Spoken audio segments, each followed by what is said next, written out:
Qulog'imdagi bitta telbani Traktorda odam keladi, kech qolma.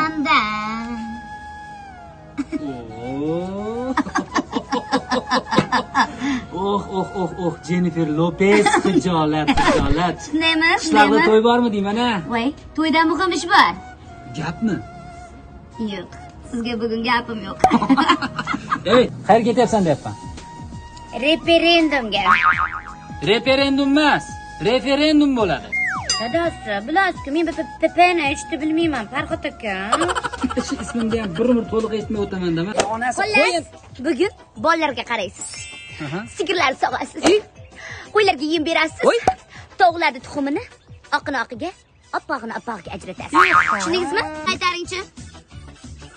Bolalarga yem beraman, qo'ylarni tuxumini yig'aman, tovuqlarni sog'aman. Nafaqat bugun.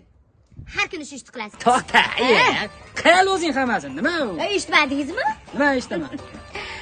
Qomusimizga yangi o'zgartirishlar kiritilyapti. Ayollarda ham huquqlari bor ekan, ko'p narsalarda. Xo'pmi, tushundingizmi? Men katta. Bir ovozimni berib kelay. Dada, inam qayerga ketdi?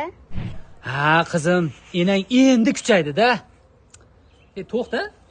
O konstitutsiyada bunday teng deyilgan-ku, erkak bilan ayollar. Hop, bunday bo'lib qolyaptimi? O'shang qizim. Hey, to'xta enasi. Men ham boraman. Men seni yorim desam, yoningda yoring bor ekan, ko'ngling o'sha yorga zor ekan, nima qilaman ay?